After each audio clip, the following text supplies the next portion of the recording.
বাংলাদেশের রাজনৈতিক ময়দান মানেই নির্দিষ্ট ভোট ব্যাংক আর দলীয় প্রতীকের প্রতি নিঃশর্ত আবেগ। তবে ২০২৬ সালের সাধারণ নির্বাচনের প্রেক্ষাপটে চিত্র খানিকটা ভিন্ন।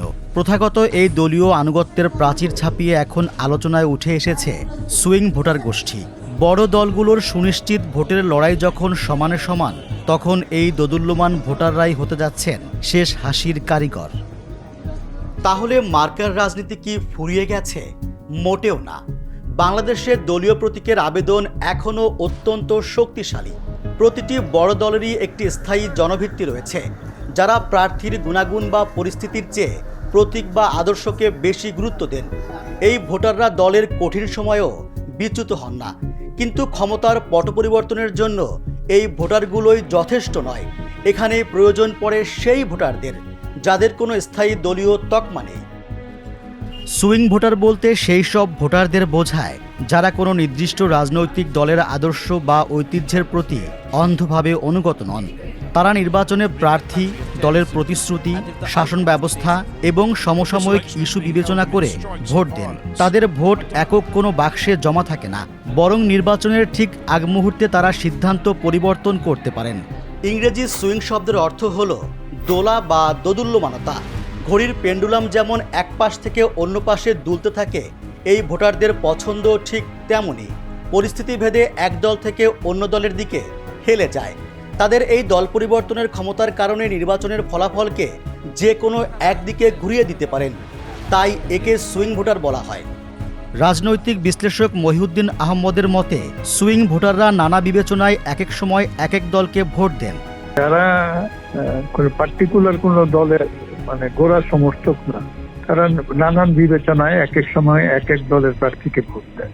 যেমন যখন আওয়ামী লীগ ক্ষমতায় থাকে, তখন আওয়ামী লীগের অনেক কাজে অখুশি হয়ে তারা সিদ্ধান্ত নেয় যে এর পরের বার তারা বিকল্প বেছে নেবে। তখন পরের বার হয়তো দেখা গেল পরের বার তারা বিএনপিকে ভোট দেয়।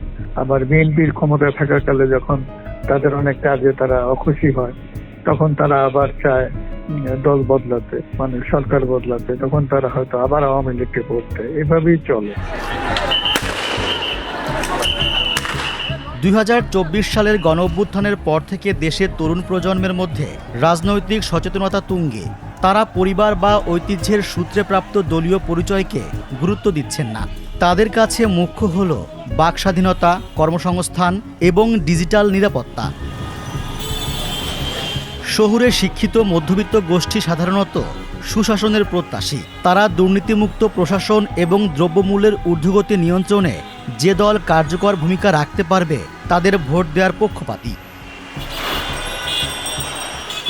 গ্রামীণ ও প্রান্তিক পর্যায়ের এমন একটি বড় অংশ রয়েছে যারা সরাসরি কোনো রাজনীতির সাথে যুক্ত নন।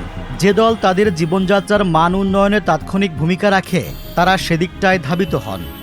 বাংলাদেশের রাজনীতির ইতিহাসে ১২ ফেব্রুয়ারি হতে যাচ্ছে গুরুত্বপূর্ণ জাতীয় সংসদ নির্বাচন। ২০১১ সালে তত্ত্বাবধায়ক সরকার ব্যবস্থা বাতিল করা হয়। এরপর ২০১৪, ২০১৮ এবং ২০২৪ সালের নির্বাচন নিয়ে আছে বিতর্ক। দেশের ভোটারদের একটি বিশাল অংশ দীর্ঘ সময় ভোট কেন্দ্রে যাওয়ার আগ্রহ হারিয়ে ফেলেছিলেন। ২০২৪ সালের শেখ হাসিনার পতনের পর এবারের নির্বাচনে ফিরে আসছে সেই হারানো আমেজ। আর এই নতুন ভোটাধিকার প্রয়োগের লড়াইয়ে সবথেকে বড় শক্তির নাম হয়ে দাঁড়িয়েছে সুইং ভোটার, যাদের বড় একটি অংশই হল উদ্যমী তরুণ প্রজন্ম। ২০২৪ সালের পরবর্তী সংস্কারকালীন ভোটারদের মনস্তত্ত্বে বড় পরিবর্তন এসেছে। তারা এখন পুরনো দুই দলের রাজনীতির বাইরে তৃতীয় কোনো বিকল্প বা নতুন নেতৃত্বের সন্ধান করছে। এই নতুনত্বের আকাঙ্ক্ষায় সুইং ভোটারদের সংখ্যা বাড়িয়ে দিয়েছে।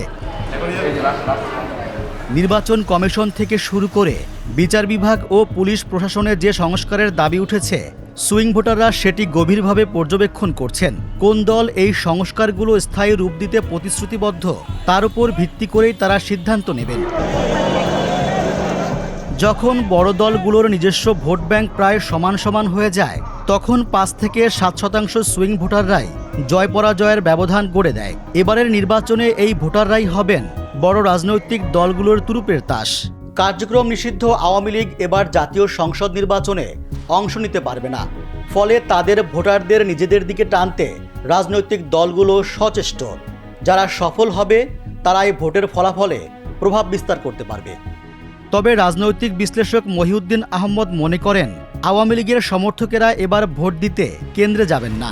আমার এখনো মনে হয় যে তাদের যারা হার্ডকোর ভোটার তারা ভোট দিতেই যাবে না, কারণ তারা চিহ্নিত, সবাই তাদেরকে চেনে এবং তারা হয়রানির ভয়েই ভোট কেন্দ্রে যাবে না। আর নর্মালি নানান বিবেচনায় যারা ভোট দেয় এবং আওয়ামী লীগের পক্ষে যে খুব বেশি সমর্থক আছে এটা মনে করার কোনো কারণ নাই, কারণ থাকলে তো একটা ভালো নির্বাচন দিত সেখানে না, তাই না? নির্বাচন কমিশনের সবশেষ তথ্য অনুযায়ী বাংলাদেশে বর্তমানে ভোটার সংখ্যা 12,76,95,183 জন। দলীয় আনুগত্যের যে শক্ত ভিত্তি বাংলাদেশে আছে তা অস্বীকার করার উপায় নেই। তবে 2026-এর নির্বাচনের চূড়ান্ত রায়টি নির্ভর করছে সেই সব মানুষের উপর যারা ঘরের কোণে বসে নীরবে হিসাব করছেন। বড় দলগুলো হয়তো তাদের মাঠের কর্মীদের নিয়ে আশাবাদী, কিন্তু ক্ষমতার আসল চাবিকাঠি এখন এই সুইং ভোটারদের হাতেই বন্দী।